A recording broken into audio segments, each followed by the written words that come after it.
All right, this is an introduction, so we are starting episode 2 of season 3 of The Wheel of Time. I got my little cat mascot here. I got my husband right here. He's sitting closer this time, so hopefully he won't sound like his voice is echoing from a deep cave somewhere. Hello.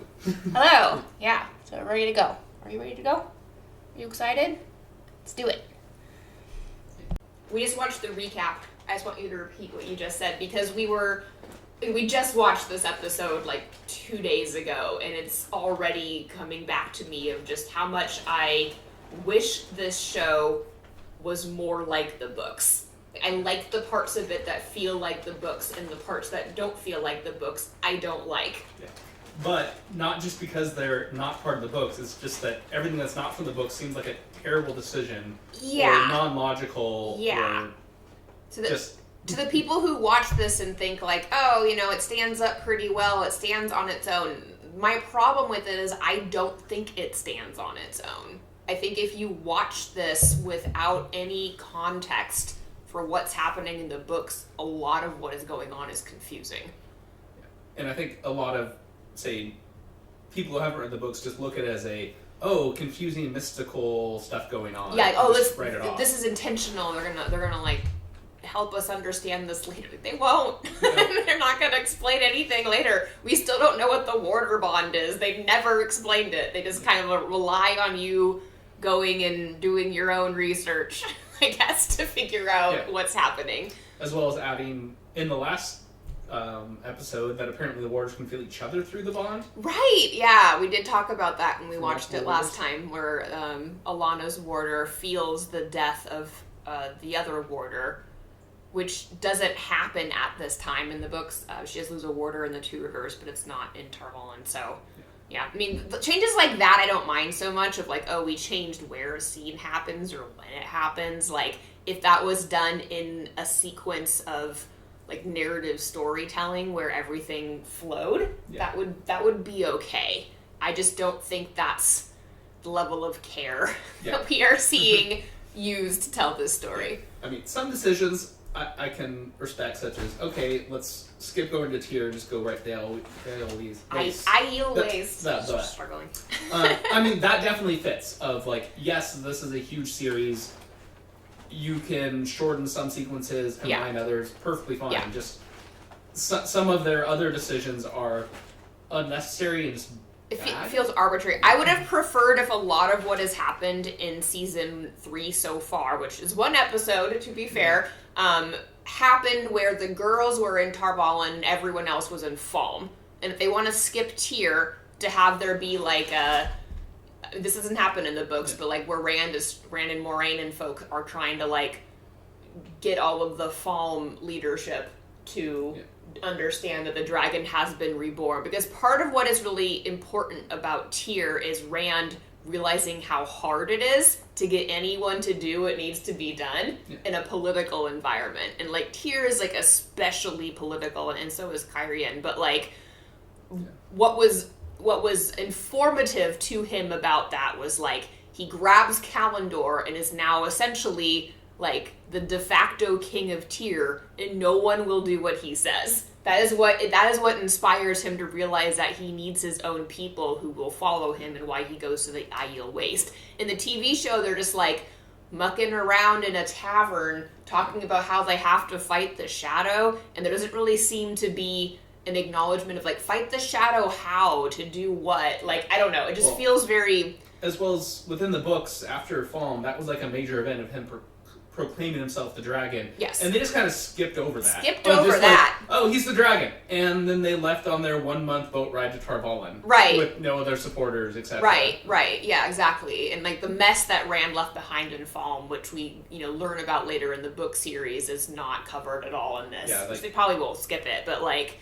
Yeah, they just completely skipped out on it entirely. They might go back, but still. Yeah. And the other thing that is happening during both the Dragon Reborn and the Shadow Rising is all of the Forsaken are loose. Like, the Shadow Rising is about how all of the Forsaken are taking over political positions of power throughout Randland. Yeah. Like, so everyone is finding their own niche, and when they get to Tyr, well, first in Ilion, they realize, oh, Samael is here. Yeah. We gotta get out of Ilion because he's already taken over. We didn't know they would move so fast. And they go to Tyr, and Bilal is there. Yeah. And then Moraine kills him, and then they go to the Aiel Waste, where they don't think there are any Forsaken, but then they run into Forsaken in the Aiel Waste. And by the time they cross back over the Dragon Wall, all of the nations have been subverted. Undermined some way. Yeah, undermined or subverted in some way by the Forsaken. And so we don't get really a sense of that yet, but, we're in episode 2.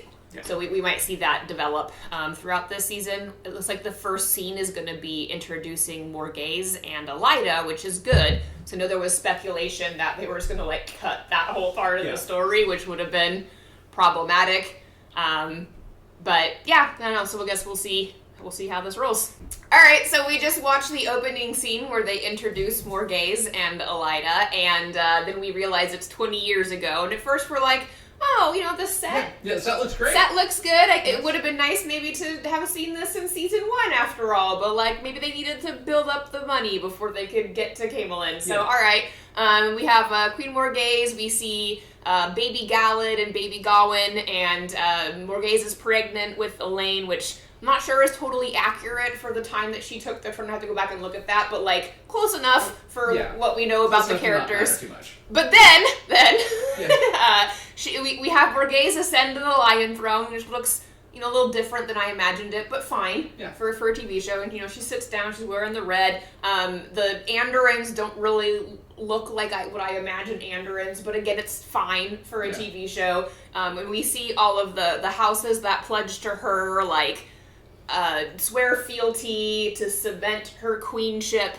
And then they have Morghese immediately turn about and slash the throats of all of the leaders who swore fealty to her. This scene, okay, I'm just going to make an interpretation. It's not even that it's bad, it's that it's derivative of Game of Thrones. They're like, oh, let's have a red wedding scene. Wouldn't it be, salacious if we had, a tyrant queen instead of a good queen, and we, murdered everybody, and everyone goes, oh my god, and then I just, what is the point of this? Yeah, other than being salacious, what is the point of this?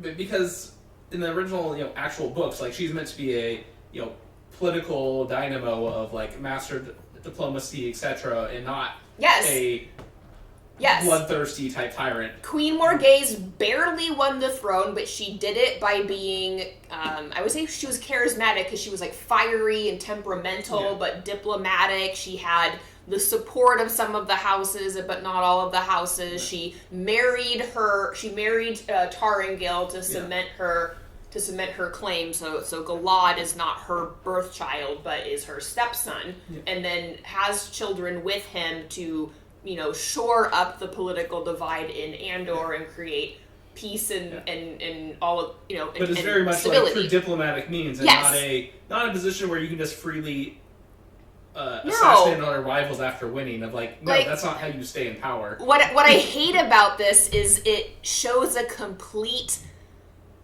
disregard for how power works. And what I mean by this, I mean in the TV show version, because they watch Game of Thrones, which is a very different setting, because what makes Game of Thrones work is that they have crazy, the crazy family has fallen after their demise of their dragons and all of the madness, and they brought in a period of tyranny and instability and murderous cruelty, which has persisted during a time of darkness. Randland is not that.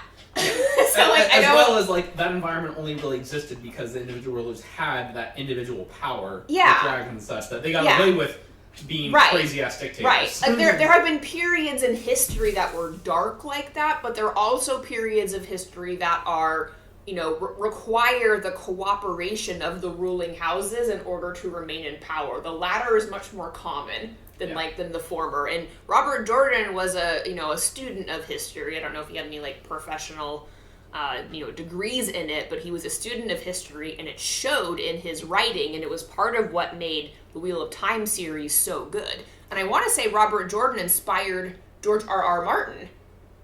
I have to look that up, but I want to say I read somewhere that George R.R. Martin read Robert Jordan's work and liked it, but wanted to tell a story about like the darker periods of medieval like wrangling.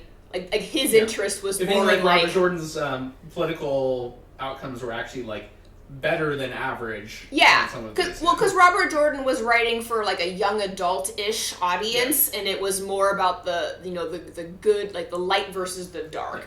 Yeah. George R.R. Martin wanted to write about. He was kind of like he's like a fantasy / horror writer, and so his interest in like what it is that was gravitating to him was like, how awful can humanity get, and how many terrible characters can I create in a very unstable environment in which the ruling party keeps changing hands, and so things are like increasingly unstable. And he drew a lot of inspiration from the War of the Roses, but Robert Jordan was looking at more of like the history of Europe, which is just like a different lens to view things. So I really hated the scene. I don't know what they're setting up with this. I would think that people who are watching are going to be suspicious of Elaine now, because if you oh wait, that's her daughter? Wow, she might really be a bitch. Yeah, it's like secretly very, very, very cutthroat of like, oh, that's your mother, and that's the environment you were raised in. That's the person that raised you. Like either she's going to be very different from her mother, or they're gonna turn her into more of a conniving, cutthroat character who reveals her like real motives at some point in the story. And as well as like based on this intro to her mother, she would have grown up like been a complete like ostracized outcast. The ability of, oh look, it's the girl that was born and had to kill all her relatives. So there would be he would be in a constant state of instability, like if that really happened. So I'm not a fan of this scene. It just I think it's not intentionally good writing. I think they're just like, ooh, let's do a red wedding kind of a opening to make it. I'm very curious if they actually do anything based on this. Who knows? Yeah, we'll see. We'll see. Okay, so Morghese is visiting Tar Valon, and I actually, in terms of like an adaptation standpoint, I don't hate this because it gives them a way to show the characters interacting and having conflict on screen together, rather than what happens in the books, which is Morghese writing some like strongly worded letters to both Elaine and Morghese about how upset she is that Elaine disappeared from the tower, and the subsequent things that come from that. So that's like fine. And then she can bring Galad and Gawain. We haven't seen them yet as adults, but she can like leave them there as insurance or something. As potential new warders. Yeah, and then we can get that fight scene with Matt potentially like this episode. I think they previewed. Yeah, so that would be great. We were surprised when Morghese arrived with a man on her arm because we weren't sure who that was, and we both thought it was Garth Bryn, but then he was announced as Lord Gabriel, which would be, spoiler for those who have not read the books, one of the Forsaken. So he was announced as Lord Gabriel, but it was like awkward writing because the keeper was like, I don't know who you are, and then they get his name, and then the Amyrlin says, good to see you as always. So that was just weird. Just awkward. Just weird, weird and confusing. I also dislike how they keep writing Swan as somebody who has to continually tell people to respect her. Yeah. Like, continually. Like, everyone is, like, constantly being bratty to her, and she keeps being like, I am your mother, address me in the right way. Yeah. Whereas in the book, she was shown as extremely competent in getting people control, and that respect is the default.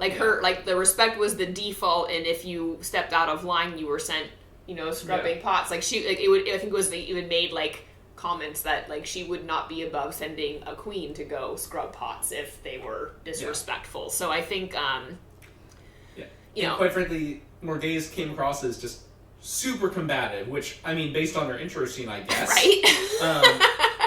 But just wow. I mean, she is a fiery tempered person, but it should be cloaked in layers of diplomacy, and we're just not seeing that. It should have been a fairly, established, let me see my daughter. I'm very disappointed, like, keep her safe? What assurances can I get that she will be in the future? Yeah. And I would also have preferred, because they have this little intro with Varen going to see Elaine, and, like, that's your mother's coronation music that they're playing for her procession into the White Tower, which, like, how did they arrange that? Yeah. How did they arrange this, like, procession? I don't know. Yeah. Regardless, like, Elaine says that she has no idea why she's there, but you'd think she would have some idea. Like, I did disappear and go to Fall and was unaccounted for several months. Like, she should be like, oh no, Mom is here. Shoot, this is going to be bad. Especially if her mom is, in this version of the story, a murderous tyrant. Yeah. I was going to say, what they might be trying to play up is that she's already being influenced by Gabriel in her stance in coming to the tower, and that Gabriel might be behind Elida's rise to take over. There was a lot of whispering when Elida showed up, so I guess they could be doing something. They're not taking that route, like, because they already established her mother as a murderous tyrant type. It's not gonna, That like the expectation would be that Gabriel would shift her personality, but if they already have her personality set as that, it's a bit of a miss.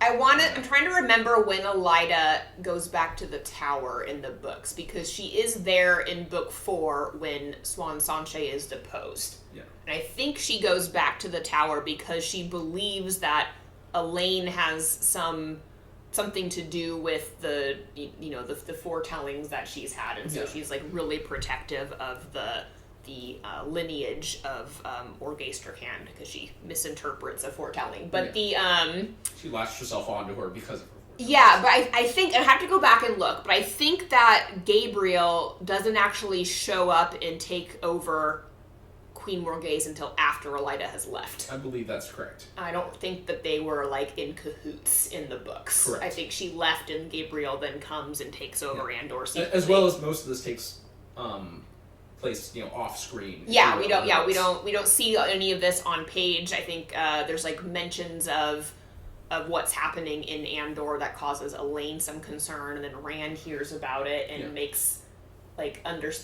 realizes what is going on, and then we hear later all this will be important for the 5th book, which I imagine won't be. Doesn't he learn about Gabriel from the other Forsaken he captures?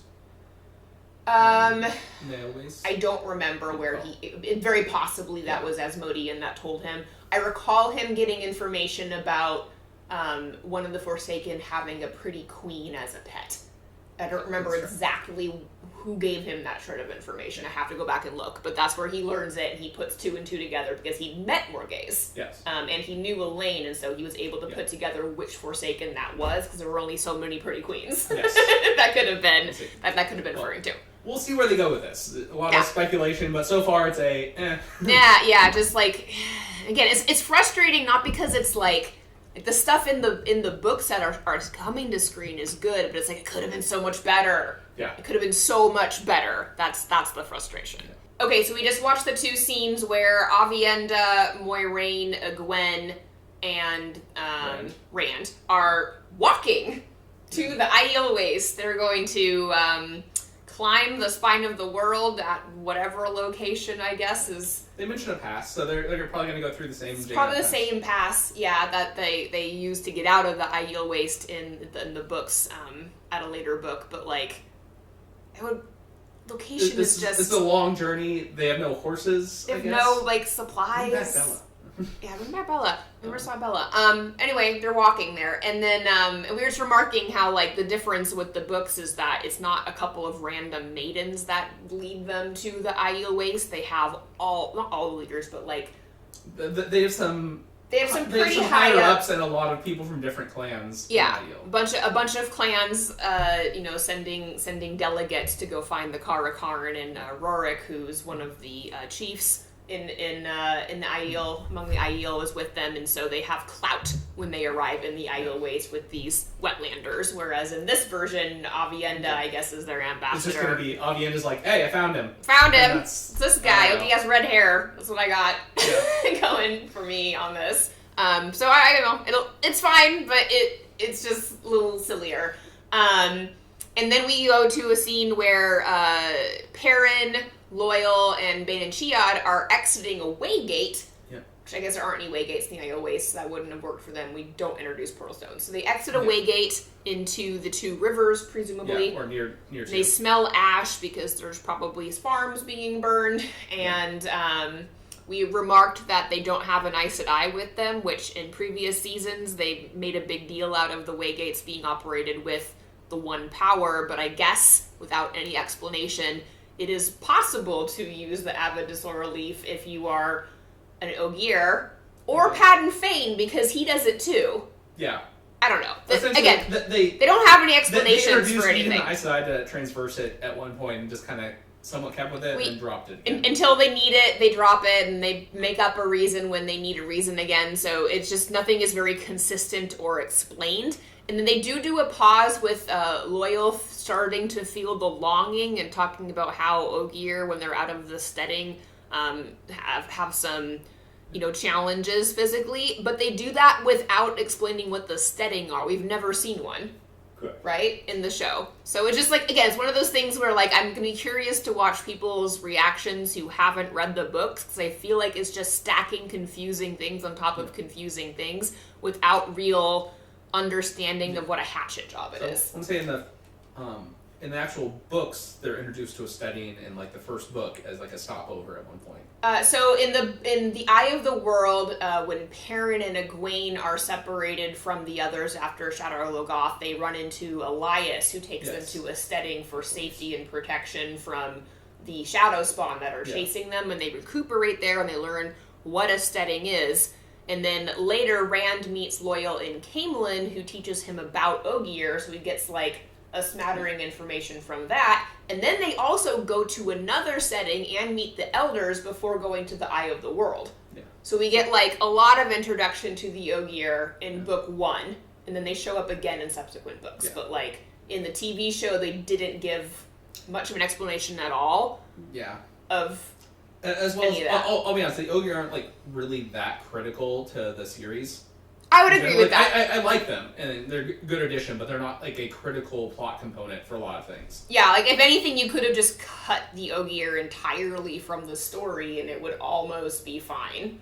I don't want them to do that. I'm just saying, it's one of the more interesting things from the books, because there is so much mystery around it. Even after you've read all of the books, you get the sense of, wait, what are the Ogier? Where are they from? Because there's this implication that they're, world travelers. Yeah. They're from some other dimension or other world that came into the world when they were needed and then leave when they're no longer needed. Apart from the power and it's like these little hints and droplets of things that are it's oh. Yeah. So very interesting. Yeah. But at the same time, they're kind of... But a little superfluous. Yeah. A little extra. But they're still including it, but not really explaining it. So it's just that one funny-looking guy they're traveling with. Yeah, which we like him. And I do think they did, a really good job with the makeup and the accent. Yeah. The actor playing him is, really working it hard. Yeah. And I think he's very affable and very likable as a character. I just don't know...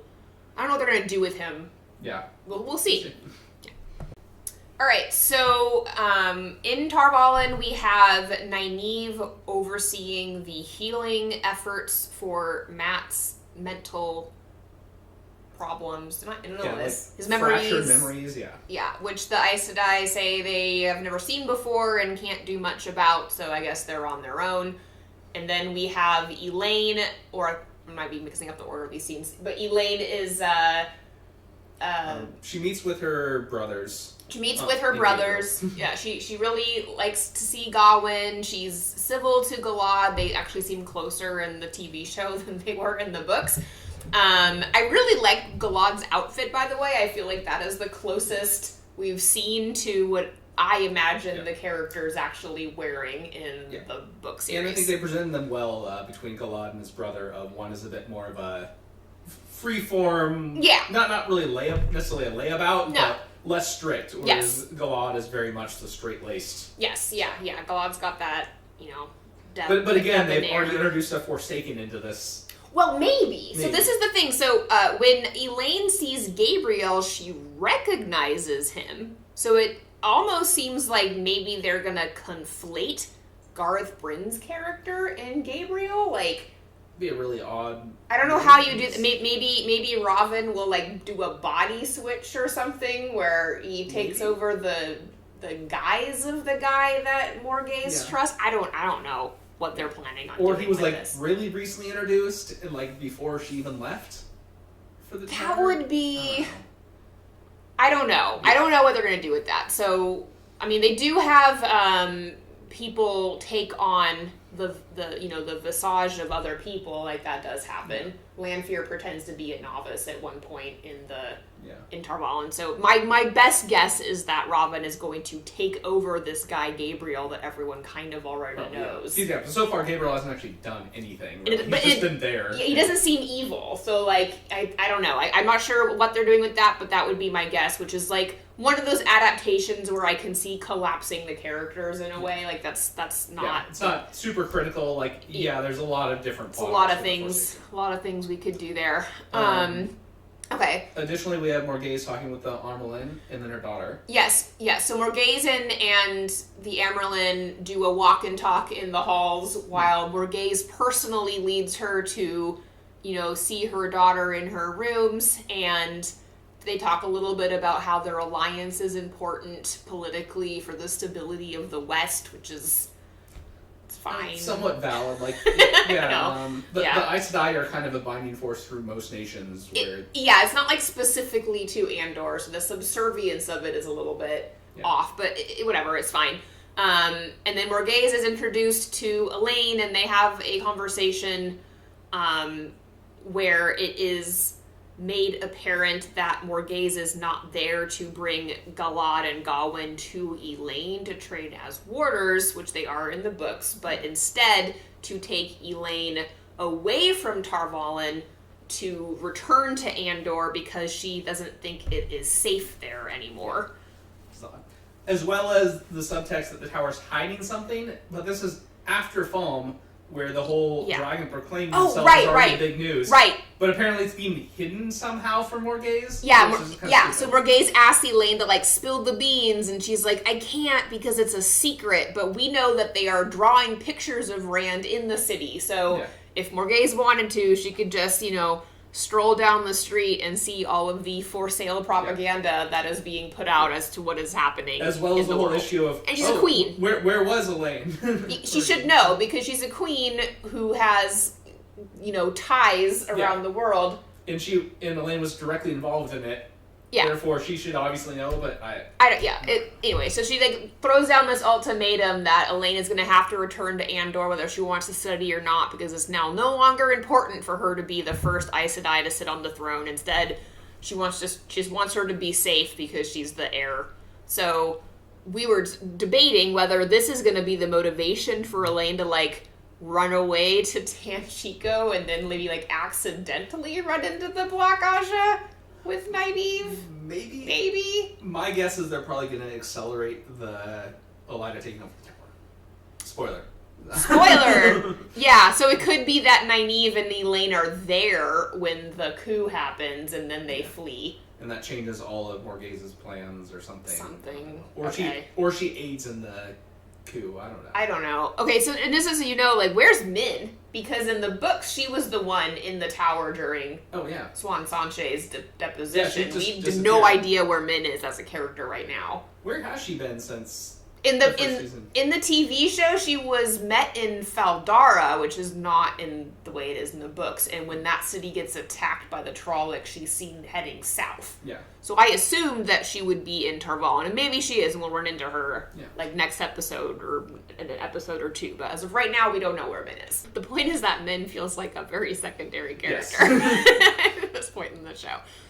Okay, so now we're going to switch over to we never talk about them doing the sword training? No. Oh, no. So Rand and co are in the spine of the world practicing the sword art. So Rand is finally learning to use a sword, and it's still a basic katana as opposed to the sword it's described to be in the books, but Lan is teaching him how to use it, and people are kind of making fun of him for learning to use the sword, which is disappointing. And I understand they're trying to world build with the Aiel, not trusting swords and preferring spears. Yes, but I think it made more sense in the books when Rand had already become a sword I want to say expert, but he was like really good with it really good before he met the Aiel, which is why he didn't want to give it up. Yeah. You would think if he was like just now starting to learn to use a weapon, it would actually make sense to learn the spear. Yeah. Aiel with him. Why, if you're going to start from scratch, you might as well... Yeah. But I guess the implication they're trying to draw is that, Leia's been training him the whole time. Yeah, I guess. It would have been great, I guess, if they had shown this before now, but... Yeah. Not a huge issue. I do like that Aviendha discussed the prophecies. Oh, yeah. Rand, so it was actually good clarification for the audience that, yes, the dragon is meant to either save or destroy everyone, and for the Aiel, he's meant to do both. Yeah. And actually, gave some information to the viewers. Yeah. I mean, I would argue that it's both in the Wetlander version, too. It's just not as cut and dry that he's going to do both. It's more of like, he might do either of these. Because the Dragon Reborn is feared because he will break the world. Yeah. That's understood. But the how he breaks the world is different than how it happened in the Age of Legends. Because in the Age of Legends, they use the one power to physically destroy the world. And in the modern age, as we come to understand, Rand breaks the world politically, which creates war and changes like the innovation and ushers in a new age because of all of the changes and industry and things that are impacted by all of the nations being at war with each other and having to develop in new ways. So there's but they don't know that yet. Okay, and then Egwene is at odds with Moiraine, which is not how it is in the books. Egwene is a very dutiful pupil of anyone teaching her in the books. But in this version of the story, she's obstinate and in opposition to Moiraine. Correct. Yeah. And then we see Perrin and Loial and Bane and Chiad in the Mountains of Mist, I assume. They come out, and then they talk a little bit about Manetheren and how it used to be a city that was important and, warrior city, and Bane and Chiad seem to be, more inclined to believe that than Perrin is, which is a little strange. And then they arrive at Evansfield. I was okay with that backstory then of, we're simple farms, I've seen you fight. Yeah, I'm still just wondering, when Faile is going to show up. Are they going to make her somebody who was always from the Two Rivers? That would be odd. I don't when is she gonna show up? Yeah, and with her, great general father and not sure. Okay, we'll see how they play it out. We'll find out. So with this Edmund's Field scene, my husband was saying that this is a scene that they could potentially get right because it's not that difficult and not super critical to the entire plotting of the series. Of just Perrin steps up and help defends Two Rivers. Yeah.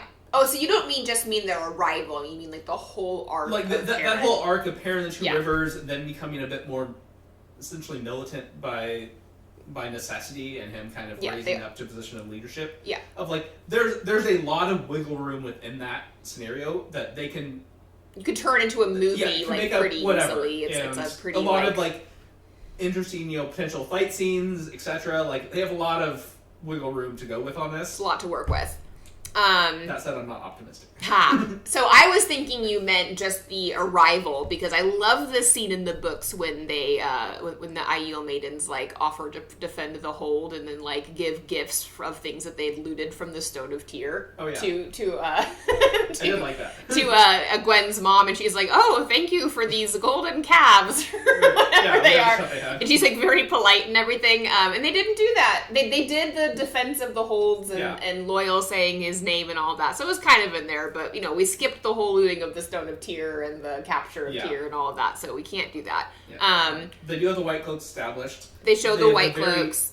Odd Egwene's mother just telling Perrin he's not safe there for nebulous reasons. Yeah, so they had this false tension, which is a common thing when in the TV show of you're not safe here. Let me show you where you can be safe. It's why is he not safe here? Give an explanation of because he came home to be safe. That was kind of the he left Tar Valon because it was dangerous and he just wanted to go home. Yeah, didn't want violence, etc. Yeah. And so he comes home, and we don't actually know why Loial and the maidens, they have toe toward him, but why he wanted them to come with him if he wasn't planning on defending anybody from anything. Why Loial went with him. Well, in the books, Loial goes with him because he's needed for the Waygate, and Faile tricks him into promising her to show her the ways. And then she goes with Loial and makes Perrin, like, ride behind. And they have this, like petty, this, like, petty argument. It's, like, one of her worst moments in the books. But, like, But for the TV series, it would make way more sense for Loial to stay with Rand. Yeah, it would make sense for Loial to stay with Rand. And in this TV series, there's no reason for Perrin to go home, other than he just wants to go home. In the books, he goes home because he hears that Padan Fain has gone to the Two Rivers and is hassling people and has threatened his hometown. So he goes to take care of a problem. Yeah. And so it makes sense for him to take, or at least allow, you know, the Maidens of the Spear and Faile and Loial and get all their help.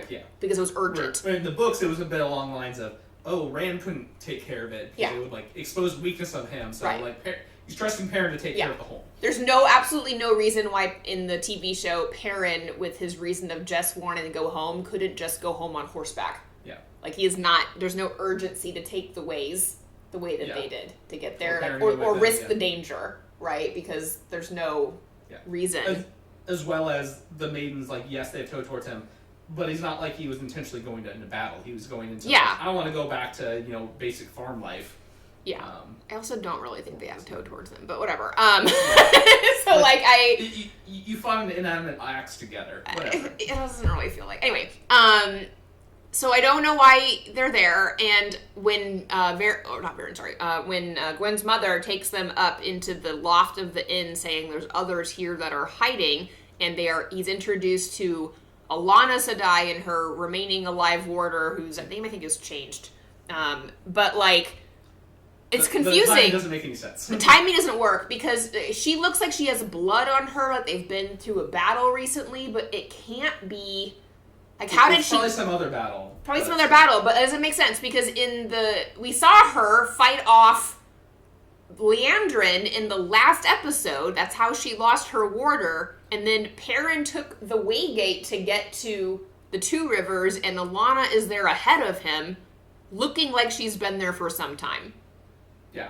The math isn't mathing. It doesn't math is not mathing. Sense. Maybe they're going to explain it somehow, like, I don't know how. Like, she's unlocked the secrets of teleporting? Already. I mean, they do eventually do the portals, but, like... Unless... they could be going with a Forsaken substitution, but even that, no. That would be extreme. Crazy. Because she only has the one warder with her, and it's implied that she did actually lose a warder. I think more likely it's just going to be the showrunners just, like, missed They just don't care. Like, oh, they were here? We're going to move her here now. Yeah. And call it good. Like, if anything, it would have made more sense for Alana to have taken the Waygate and Perrin to have ridden to the Two Rivers and then get there, and she got there ahead of him because she did that. I'm still surprised people even taking the Waygate still. It's like the last time they were in it. So dangerous. Mosh and Chen. Yeah. It was in the books, too. Yeah, but, like, it was in the books, just... It's very much there's a high risk. You'd have to have some kind of, like, extreme urgency that would force you to take the ways because of how dangerous they are. And there was no established urgency in the TV show version of this. So, again, if you watch the show uncritically and just, like, enjoy the scenery and ooh, the Waygate look cool. And the very competent actors, which I do think the casting is good for the most part, like, it's fine. But if you think about it, it's like, what? Yeah. Okay, so next. Alright, so we are in the Tarvalin sequence, which opens with Mat having a loungeabout in a very ornate room with trays of food and all of the deference, I guess, that the tower can give a visiting guest of no known importance. Yeah. And he's hanging out with a novice whose name is Clara, and she is playing with the Horn of Valir because I guess no one has taken that away from him yet. Yeah, the implication should have been that he's like a valuable asset the tower wants to keep around due to the horn. Which is kind of what happens in the books, right? When Siuan Sanche won't let him leave because he's there to be healed by the dagger, and then they're like, yeah, we heard about that whole... you blowing the Horn of Valir thing. Varen brings the horn back. They put it in one of their storerooms. Yes. And it just hangs out there for a good part of the series. It's very much something that should be, like, in a vault. Yeah, in a vault. And Mat is... because they don't understand exactly how it works. They don't know if the power can be transferred to someone else. They know it's needed for the last battle. And so, anyway... It just is an artifact that screams importance, was, under the king's throne in Feldara, and... Yeah. Yeah. They're just, like, showing it a lot, like, being used as a toy in the TV show, I guess, to remind us that it exists, but... Yeah, as well as, I guess, Matt using it as a bauble to impress girls. Yeah, so Matt's using it as a bauble to impress girls, and then this other novice runs in to see her friend to let her know about the play fight that's happening in the yard between Gawain and Galad, who are, visiting princes from afar, who are, shirtless and doing sword fight play in front of all the girls. So they go down and watch the fight, and there's a very, like, kind of gratuitous giggle moment with all the ladies. Girls fawning over them. Which does happen in the books, to be fair, because Galad is, reputed to be very pretty to look at in the book. So all the ladies like him, and Gawain is, like, hot too, but not as hot as Galad. Yes. So everyone's, like, he's always, like, playing second fiddle to Galad's grandiosity. General perfection-ish. Yeah, he's a knight style. And then so Matt goes and watches this for a little bit and pretends like I don't care, they're just being and then picks up a sword and walks off with it. We'll see. It was trying to false look casual. I don't know. It doesn't make Matt look good or suave or anything. It's fine because I imagine we're gonna come back and there'll be a fight. So they're not even happen in this episode. Yeah. But he's getting ideas in his head that in order to impress the ladies, he's got to get involved in this thing that's happening. So far, just throughout the entire series, they have not made Matt look good at all. No. In basically anything. No. And this is his moment to shine. If we were following the books. Yeah. So, I don't know. I guess we'll see what happens. And then, Nynaeve and Elaine have a little tit for tat where Nynaeve, accuses her of errors, and then Elaine is like, you're the one who's sleeping with the king, which my husband didn't hate. I found it kind of I was okay with it.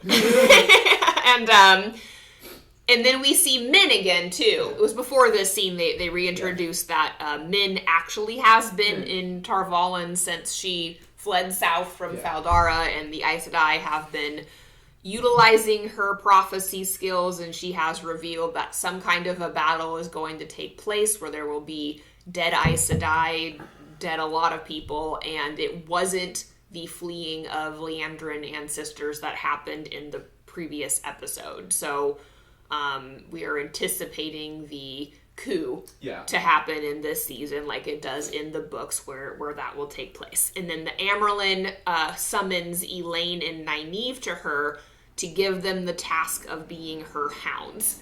Now, I just thought of this, but it would make a lot of sense for someone like Min to be added to that roster. Oh, definitely. Of Hound Seeker, because she does have the ability to see visions around people's heads in a clandestine environment. And that's kind of what they've been trying to use her for, just not in that exact way. In other words, she should have been included in that conversation. But I don't think she might have met Nynaeve briefly, but they're not acquainted really in this version. I mean, they met in Feldara. Yeah, they met, but they didn't hang out. Yeah. And in the books, she gets to know them in Tar Valon because she's hanging out there the whole time. So. Yeah, I don't think she's met Elaine either. So. No, not in the TV show. Because Min actually goes with the girls. If you remember, Billy, they all meet in the second book, and she goes with them to Fall. Yes. So in this version, they're newly acquainted or not acquainted at all, and so we have to have that be established soon-ish, I guess. He was also thinking that the coup, the reason that Morghese is still around is that this coup might take place in this season when Nynaeve and Elaine are still in the tower, which is not how the book works. We don't know yet, because they're setting up this you're gonna be my hounds and try to find the remaining Black Sisters and also try to figure out where Liandrin and the others have gone and what they're up to. So since everybody is still there, it's possible that the coup will happen and they'll all flee the tower and go in different directions. That'd be my guess. It's probably gonna happen very soon. I would think, it might be this episode or next episode even. I'm not sure. So yeah, we're watching. A lot is happening in this season.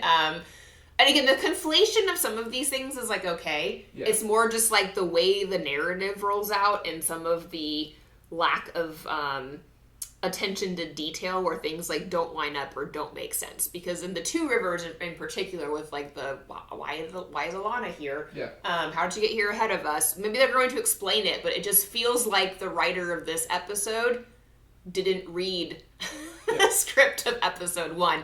What was it that we were reacting to with the Tar Valon stuff? Oh, how Morghese knew nothing about like where Elaine was, right? And the secrets, right? Or what happened in the tower, such as the huge battle that Elaida would definitely know about because they kill all the Red Sitters. Yeah, everyone should have known what happened because it wasn't a secret raid. It happened in the hall of the tower in front of everyone, and there was this big battle sequence. That went into the streets too. There was a contention, violent contention in the streets of Tar Valon between Aes Sedai. So this is not secret. They might have tried to hush it up afterwards, but it's not something that would be kept from Elaida. No, Elaida would have definitely been able to learn about that, and a queen like Morghese would definitely be able to learn something like that. So, it's sloppy. If anything, it would make more sense for her contention of wanting to pull Elaine out of the tower. Sure. Based on that. Sure. Not when she was. Missing. Yeah, because they kind of ignored that. It was like, the world's not safe. Someone managed to kidnap you and take you to Falme. And, ignored entirely the Black Aja being revealed in the tower, yesterday. The huge-ass battle. And the huge fight and all that. So, I don't know, just, it feels very inconsistent, the writers are not talking to each other, and there's not, a formulated story that they're telling. Instead, it just feels like scenes are being strung together, trying to keep some aspects of the original while also throwing in all these, pet interests of Rafe Jenkins and team that he thinks will be more salacious, like the Red Wedding prologue of this episode, which again has really done nothing. It was trying to establish Morghese's character as being murderous. Awful. So we'll keep going. Okay, so there's a scene with Perrin and Bane and Shead and Marin Alvear, Alana and her warder. That was fine. Yeah. In my opinion, it was fine. It wasn't it was fine. It was the kind of adaptation you expect to see, in my opinion, with the exception of them glossing over how Alana got there. Which Perrin even asked, and they just you take the ways, and they're like, secrets. Kind of felt like a cop-out of Perrin's going to ask, therefore we didn't, completely ignore the issue. Yeah. But then you didn't actually answer it, therefore... The implication is that Alana and her warder just disappeared from the tower after the fight and for reasons unknown decided that their destination would be the Two Rivers. Yes. I don't know why, but that would explain why they got there first, I guess. Okay, and so then they have a conversation about what's going on in the Two Rivers, which is similar from the book. So the White Cloaks are there. There are Trolloc raids happening where people are losing livestock for the most part, but recently a few people. And then the White Cloaks are shown up and are protecting the Two Rivers from the Trollocs, but they're also hassling people, and they want Perrin. So they're his family, apparently. And his family, so they're going after anyone related to him. And Perrin asks where his family is, and Marin says that they were spirited away, or they're being protected by Tam and Bran al'Thor. Yeah. Or sorry, Tam al'Thor and Bran al'Vear and maybe someone else. I think Matt's dad. So his family in this version of the story is then still alive for now. Foreshadowing. Still no Fail in the story that I remember. But that scene, we'll see how it evolves, but it's fine. It did what it was supposed to. We get a sense of, Perrin wanted to give himself up. They haven't really played too much into him feeling so guilty about what happened with killing the White Cloak. They've shown him have some traumatic reflections. I guess, on the last episode, right before the axe scene. So it's he feels bad. He murdered a guy. But it wasn't like it happened in the books when he was still kind of a kid fleeing the Two Rivers and he does it in defense of the wolves. Instead, it was in Falme when there are armies clashing against each other and everyone was fighting each other. Yeah. So it's even less of this was murder. Yeah, everyone was dying. He probably killed many other people that day. Right. So I don't know. I guess we'll see what the White Cloaks claim in the situation. I imagine we'll see Pat and Fane among them. That will be a reveal, so that will happen. And then we go to Egwene and Rand both having dreams that are nightmarish in different ways, where Egwene is being attacked constantly by Rhenna, which turns out to be Lanfear messing with her, which is good. Which is solid. We like that fine. And that will also lead into her having a reason to become a dreamer, which is not the reason she becomes a dreamer in the books, but like works fine. But apparently that's the catalyst for her to break through into Talat Renriad. Yeah, so she manages to take control of the dream and ends up in the Aiel Waste, where she is confronted by an old woman who tells her that she shouldn't be there. And the implication is that that woman is a wise one, but she is wearing spears. If it's Amy's, that would make sense because she does sometimes dream pretending to be an Aiel maiden. That tracks. But in real life, she shouldn't have spears. Yes. So we'll wait and see whether that is the case. My guess is they're going to end up in some kind of Aiel encampment or city, and they will meet face to face, and she'll realize she dreamed a real person. Yeah, but those dreams, that sequence, was fine. Those hit. Those are okay. Like those. Yeah, those are all right. And then we had an awful scene I didn't like, where in Matt's point of view, back in Tarvalin, and Galad and Gowan are banging some ladies on either side of him in different rooms, which is just crass. Yeah. Like, it's not what should happen in Tarvalin. Like, it's not in character for Galad. Gowan, I can't say, but Galad, like, was so uptight. Like, he's like your, like. And just continue to make Matt look worse. Yeah. Like being a very, like, raucous, jealous, petty, jealous. Like, I don't know. I think the things that readers like about Matt in the books is not what the writers of this TV show are capturing at all. Yeah, they're not. Quite frankly, they're really setting Matt up to be a lot more villainous. I don't like him because his character is not good. I just don't like him. Now, there are people who don't like Matt in the books and thinks that he's too whatever, but like.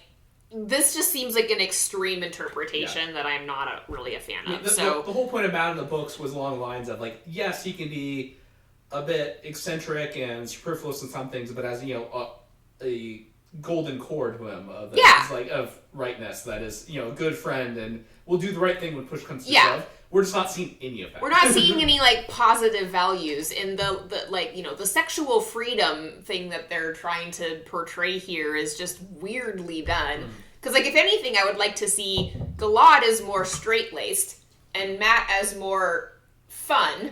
But I'm going to say fun, not predatory. Yeah. And not like, oh, I'm trying to rack up the number of girls I'm banging. Yeah. Is not Matt's thing. Like, Matt is not conservative in the sense of, like, no, I'm not going to do anything until marriage, the way that, like, Rand is, or at least initially is when he leaves the Two Rivers. He loses that along the way.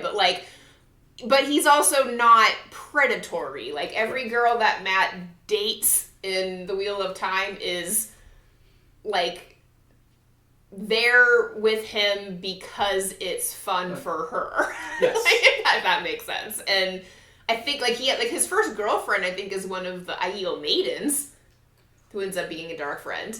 Correct. And then he like mostly dances and kisses girls with like the implication of sometimes it going further but not real clear. Yeah, it's kind of off page, which is fine interpretation to have him hook up more regularly, but really so far his character just looked thirsty. I don't know. He's thirsty, petty, jealous. Like, I don't know. I'm not a fan.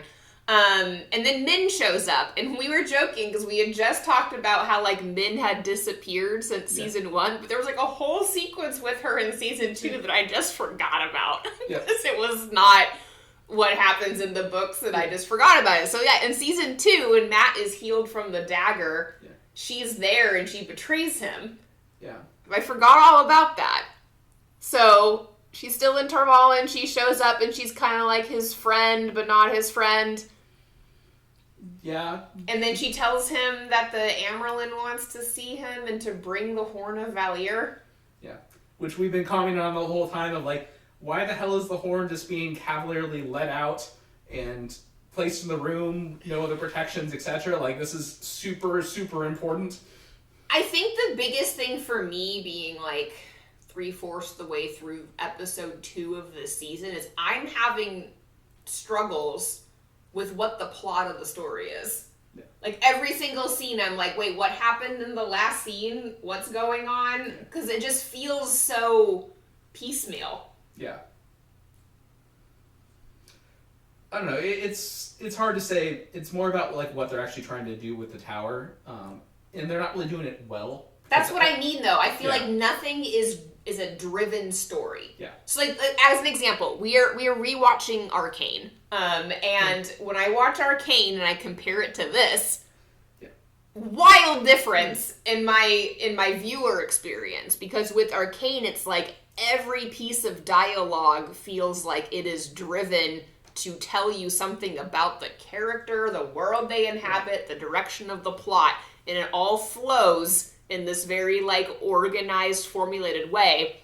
And in this show it's like, we're here, this character believes this, now they believe this scheme is happening for reasons we don't know about, and then this person over here is doing this thing, and now they're over here doing this other thing, and it just feels very like chaotic and discombobulated to me. Yeah, as well as, basically pieces patched on that serve no real purpose. Yeah.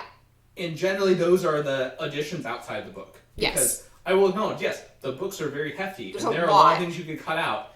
But it's when they're adding things in, none of those are landing for me. Yeah, they're cutting the original plot to ribbons, stitching back pieces it together, and then adding a whole bunch of stuff, which doesn't actually make the story better. Okay, so Matt was summoned to the Amyrlin seat. Min ushers him in and then leaves, and then the Amyrlin and Matt have a chill little sit down in front of the fire where they discuss the Horn of Valir and how careless Matt is being with it, and then the Amyrlin asks him if he is a hero or wants to be a hero, and he denies it. And then she tells a story about her relative who always gambled and cavorted and then saved children from a burning building, which is an actual story that she does tell Matt also in the books. She might not tell it to him. She might tell it to someone else, but she tells that story. And I like that they included that. It's fine. The problem I have is that, like, the Amyrlin allowed all of this to happen with, like, potentially catastrophic consequences, and is now just kind of, like, wagging her finger at Matt to tell him, like, you've been a naughty, immature boy with the fate of the entire world. Are you sure you want to keep doing that? Rather than, like... So... I don't know. Two things. One, as we point out when watching the scene, she uses the kind of rhetoric of, like, I'm sure you would never, use this as social capital for certain girls. That's something she is not allowed to say with the oaths. She cannot do that type of rhetoric. She has to say factual things. I was going to get there, but we'll jump right into that, where my husband has so rightly pointed out that the phrasing of this conversation between Matt and the Amyrlin seat could be interpreted as the Amyrlin seat revealing that she is secretly Black Aja, which is not the thing. It's not the thing. The other part, quite frankly, and this is not the fault of the actress or anything, but how they're framing the Amyrlin is making her seem a lot more personable and weaker. Yes, throughout. Like, so she's meant to be like the indomitable figurehead that like gives no emotion off and is, in control of everything. Yeah. And she's really not coming across that way. And I know it's not the actress, because we binged watched Slow Horses, which is a great TV show on Apple TV about British spies, and she plays the first desk in that show, which is a very similar role to the Amyrlin seat in terms of, like, being at the top of a spy organization with a lot of internal politicking and manipulation, and where you're not really sure if she's good or bad or gray. And she plays that role with aplomb. And the writing supports everything that she does in that role, so that you give a good sense of where the hierarchies are and how things stand and, like, the respectability levels and all of that. Whereas in this, it just feels like she's constantly telling everyone, I'm really powerful and you should respect me, and then doing things that are not worthy of respect, and then requiring people to respect her, and then they don't. Yes. Just, like, constantly. I don't know just not seen as much of an authority figure. Yeah, so like when she is deposed, it's not going to feel unearned like it does in the books. It's a very critical moment in the books, and I guess we'll discuss it more when it happens, but like in the books, that is a shocking development because she was a strong Amyrlin with a lot of support in the tower, and the way it was done could only have happened through a coup. Yeah. It happens in like the dead of night, like by in secrecy, and splits the tower. So we don't. In this version, I feel like you're kind of being an unstable leader in a time of instability in which a strong leader is needed. Maybe like you should be removed, but in the books, it didn't feel that way, so just the work up to it feels very different. Let's see. Okay. Next scene is Elaine and her mother. Elaine confronts her mother, and this is a very similar scene to Egwene confronting the Amyrlin, where it's like this young little thing is like, no, I'm not going to do what you're telling me to do. I'm going to do what I want to do. And I think Elaine was right in this moment, but it had that same kind of like, we're building up an opposition and then taking down the opposition, like, immediately. It was also very disjointed from the prior conversations with Morghese asking, what's going on? What's the big secret going on? And her, casually dropping of, oh yeah, I was with the Dragon Reborn, the last battle's coming. Yeah, I fought the Forsaken, and then healed the dragon, and like, now... the big thing that we are all, apparently hiding from her was casually dropped. And then Morghese had no questions about that, but was like, I trust you to make your own choices, I guess, so I'll just leave your brothers here and go back to Andor, but remind the Amyrlin in, again, a very cheeky way, that if she lets anything happen to you, there'll be an army that will descend upon the White Tower to do something. Yeah. For things and such. Yeah. Which... no one would do. That would on not a sidebar, happen. She also implies that the White Tower's never faced an army before. Yes, which it definitely has with the Aiel. With the Aiel and others, I think there was lots of times that the White Tower faced armies, and just the walls were never breached. Correct. Yeah. So it was a bit of a factually incorrect statement. Incorrect. Yeah. So, okay. Do we miss any other scenes? Nope. I think that's... no, there was one more. Rand and Morgaine. So Moiraine and Rand are having a heart-to-heart in the Spine of the World, and Moiraine is objecting to Rand learning the sword, after we just had this long conversation about how that should have been happening this whole time, because he's not learning to channel, which is also a contradiction, not a lie, but a contradiction of what she told Egwene in, like, the last scene of... the more he channels, the madder he'll get. And then she's like, Rand, you should channel more. It's not exactly a contradiction, but it just feels like Moiraine is, like, hopping this line and where she doesn't really know what Rand should be doing, but, like, I don't know. Yeah.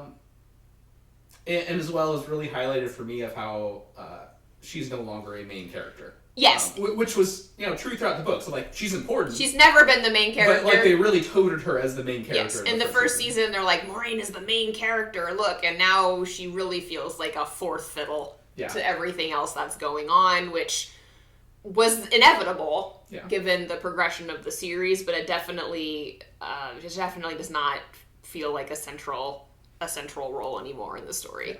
I do like they actually brought up the power again, though, of, like, how... Yeah.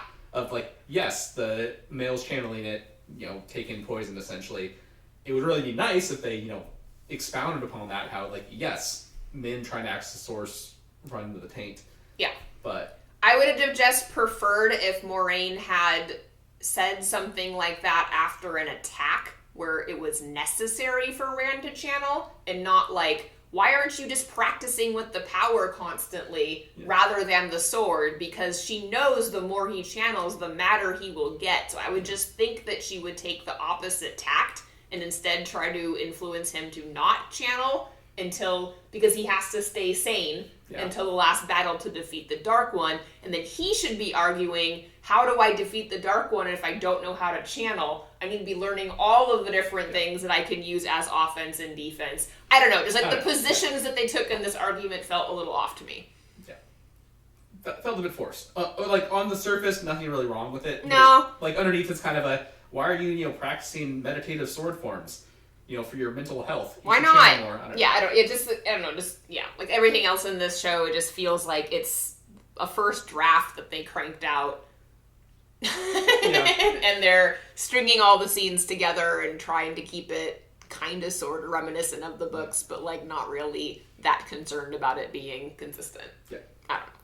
Okay, so there was only one more scene after all of that. So they're crossing the spine of the world, which does not look like it's that difficult to cross. Yeah. I'm just saying, like it doesn't look easy, but it looks like a moderate hike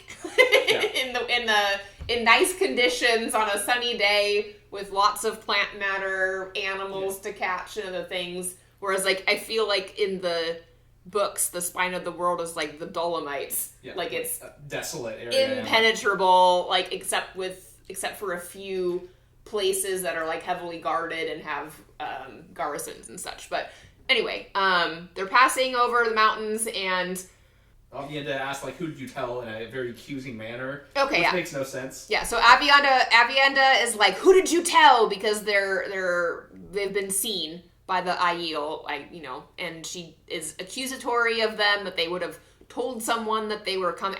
Why is she mad? Yeah, like they're going there to meet up with other Aiel. I don't know why she's like, even if they did tell someone, which they wouldn't have the ability to do because they don't know any other Aiel except Aviendha, but assuming they did tell someone, why is that a problem? Yeah. Well as like magic messaging, I don't know. Yeah.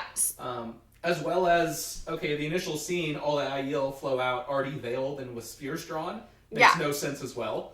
Right, they're obviously not a threat. At worst, it's like, oh, are you here to trade? Like, turn around, or you're not welcome, or something. Like, they don't look like they're a threat, so we shouldn't see veiled Aiel descend upon them. That's meant to be like a very like symbolic thing of putting the veil on means you're ready to kill them kind of a thing, and not oh, greetings, traveler. Yeah.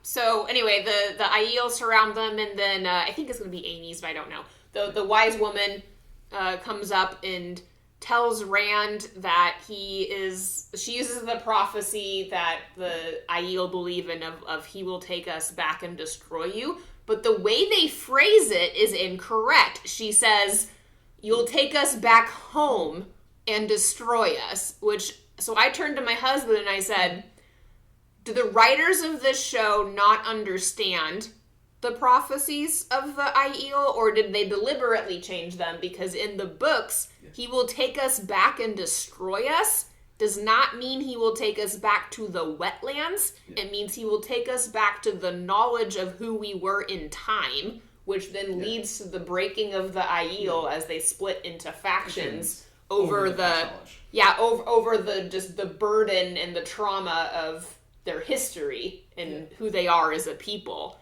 So take us back to who we were as a people, and not take us back over the mountains to capture lands. Yeah. So I don't know if that change was made on purpose or if it was just like sloppy research where they said take us back home, unless they mean home like take us back to I don't know.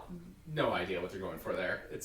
It seemed my guess is it's a writing error. I think it's a writing error. It feels sloppy, and the dun dun dun dun dun ends on that note. Like that's supposed to be like a super meaningful thing that she did, because we heard that exact, almost like not in those words, but like that exact same concept was shared by Aviendha previously. Already. So this is not like really new information. It's just reiterated in a more formal way by a woman who with like white hair. Yeah. I think that Take Us Back Home was probably like some writer that saw the original writing and like, oh, that should probably have the word there. That's kind of what it felt like to me. Like someone like edited it and was like, it would make more sense if the word home was in there. Yeah. Is that what you mean by Take Us Back? Where? Like, no. It's a prophecy. It's a prophecy. Confusing. Yeah, is it supposed to be ambiguous where it has multiple meanings, and then as you learn more things, it's like, oh. So, yeah, I don't know. Yeah. Right, so wrapped up thoughts.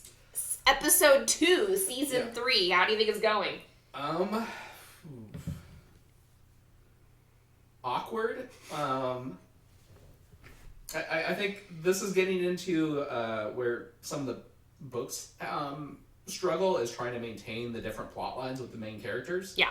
Because on this one, we're getting a traveling sequence with Rand.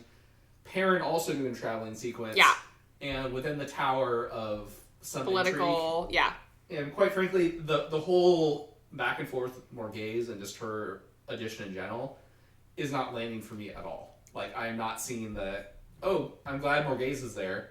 That really added a lot. I'm struggling to see the point. Again, I understand why, if you're going to bother introducing Morghese as a character at all, you would do it in person so that you can film it, right? If it's just through letters and things, it's a bit distancing. Yeah. But the way they have gone about it, where like every single scene has to have something salacious or like mic drop or like some kind of I don't know. It feels like it's trying too hard to be a very gossipy, like keep you on the edge of your seat kind of story. But the tension to me feels fake.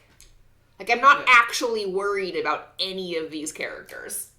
As well as quite many of the characters I was more curious about would be Elaida, who they introduced and basically tell nothing about. Yeah, we had nothing about her except she was second runner-up. Yeah. She was runner-up to the Amyrlin seat and still has political factions that support her in the tower, and she's a red. Yeah, and the other one being Gabriel, who in the books is Forsaken. It sounds like he's been around for much longer. And is like a sweet man who treats Elaine like his own child and is very kind to her and affectionate with Morghese, which makes you wonder, like, why would a sweet man like that be with a murderous tyrant like her? Because the woman that we were introduced to in the prologue doesn't seem like somebody who would share power with a prince consort, first of all. As well as, and again, this is kind of nitpicking on the like logistics and such, him mentioning that there's problems at home and, unrest among the populace and military. Shocking. Oh, so of course, all of the top-level royalty would traipse about to Tar Valon for no...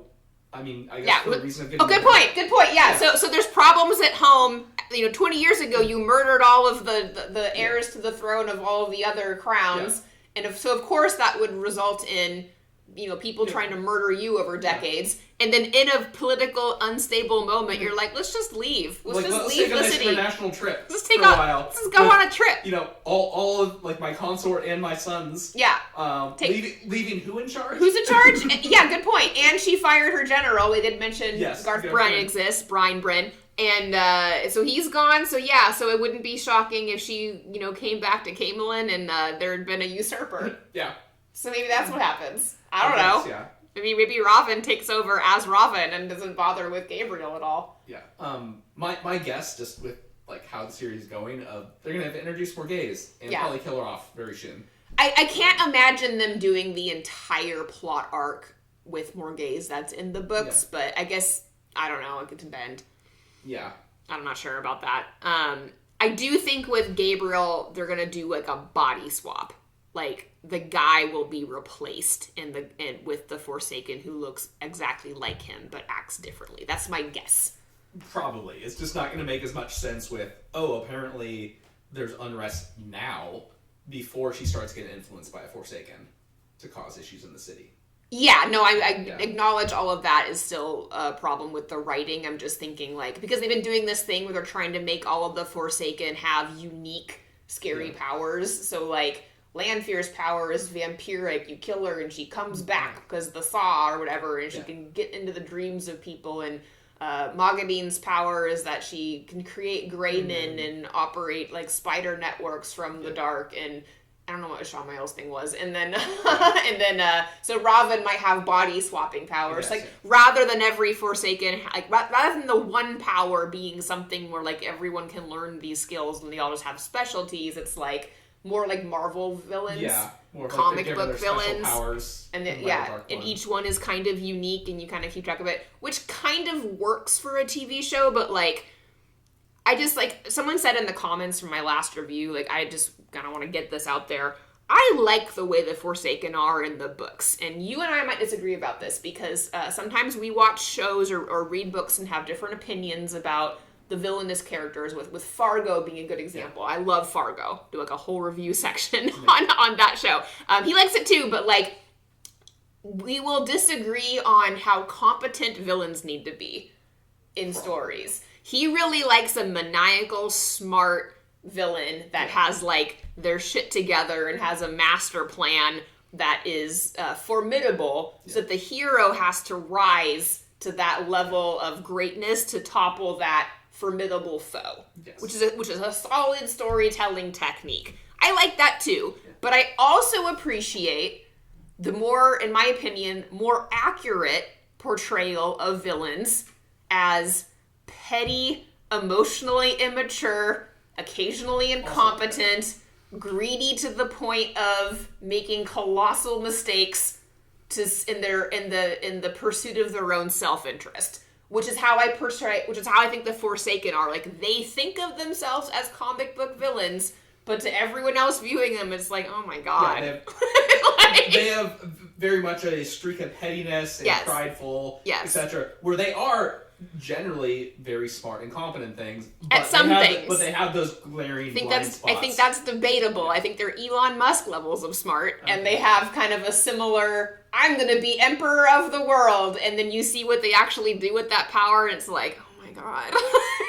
So, like, I think that the way the Forsaken operate in the books is accurate to what human villainy actually is. It's that plus the one power, but it's like, all the things that they're terrible about is because they're cowards. Like, they're cowards, they're greedy, they're weak, they're selfish, they're self-interested, they're, like, lacking in courage and strategy and, like, a lot of things. As well as they're not a cohesive bunch. They're not a cohesive group. They can't share power, like, except for very, like, short-lived alliances where they then turn on each other when the opportunity arises, which I think we're seeing play out in the U.S. government, y'all. So, like, I like that in the books, and I like how it's portrayed in the books. What they're doing in the TV show is more Marvel-esque. It's like each villain has its comic book layer of superpower, and they all have, like, kind of different strategies that they are rolling out to try to defeat Rand al'Thor, as opposed to doing, like, whatever is in their self-interest with like short-term thinking and kind of like greedy pettiness that they portray in the books. Correct. Just my opinion. So we'll see how it develops. And I think it'd be entertaining either way. I think just one had more of a like, oh, this is interesting to dissect from like a literary real life influence perspective, and the other is more interesting from a heroes conquering villains. Yeah. Yeah. I mean, right now we're not really seeing much of what the Forsaken are doing. True. We got Lanfear, who she's trying to manipulate Rand. But so far we've only seen like Mohigian. Mohigian. Yeah, or however you pronounce her, doing her Grey Man stick on the White Cloaks. Yeah, we don't know what she's about. And we skipped Samael and Bilal and some of the other ones, Asmodean and some other ones that were introduced in the books at this point. Which Asmodean should be with the Aiel, right? Or so theoretically, if this follows the books, or actually, I want to say, was Asmodean like part of his group he transported from the Stone of Tyr? No. I don't think it was directly. No. Incorrect. What are you thinking? Because he was like playing the role of a bard. Yes, but he didn't get transported from the Stone of Tyr. So what happens in the books is Rand and party travel from the Portal Stone to the Aiel Waste, and that includes, Egwene, Moraine, Lan, and a bunch of the Aiel, all of the Aiel that took over the Stone of Tyr. They all transport to the Aiel Waste near Rhuidean, because that's where the Portal Stone is. Whereas this case, they're like traveling over the spine, and they have like hundreds of more miles to go to get to Rhuidean. But they encounter the peddlers on the travel from Rhuidean to like the first hold or whatever, and Lanfear is masquerading as like the old fat woman. Oh yeah. And then there's like the hot girl who has the heart-shaped face that ends up getting murdered, and then the leader of the group who realizes that he has a high-ranking dark friend in his midst but isn't aware that they're actually Forsaken. And then Asmodean is the bard that's also with the peddlers. So there's two Forsaken masquerading as other people with the peddler group. Okay, I'm recalling. They kind of follow them around. And Rand is aware from the moment they show up that he's like, he's not exactly sure who is who. But he knows that they're he knows that there are Forsaken among them. And he figures it out. Because at this point, he's already starting to get, like, memories from Lews Therin, which they haven't shown at all in the TV show yet. Yes. So. All right, well, that's a very rambling way to say that we are anticipating the show to be wildly different from the books, but we will keep watching, because I do enjoy this glimpses of the original story, or, like, it gets me excited, like, I think about it, because I'm excited about seeing aspects of the original story translate to screen. Yes, it's one of those, like, you can enjoy it more having read the books, where you can take the book's character development and overlay it with the character. Yeah. Even though that character's not actually been built up in the series. But, like, what I think about between episodes is not the plight of the characters in the TV show. It's, like, reminiscing about the plots of the books that I miss. So it's, like, a little bit different in that way. Yeah. Yeah. And we also talked about watching Dune after the Rhuidean scenes, because we do think that the Aiel are influenced by the Fremen, and so that would be, like, a fun one. Yeah. Because we never watched the second half. So we might do that. All right, so this has been our review of episode 2. I'm going to call it a review even. It's a reaction to episode 2 of season 3. And we'll watch the third one, probably not today, because it, like, takes a long time to watch these with all the pausing and all that. But we'll watch it, or maybe we'll just watch that one straight and then do, like, a short review of it. That could fit better. Yeah. And then I imagine that they come out weekly, right? So the next one would be, like, Thursday or Friday. Right, so we'll see you for episode 3.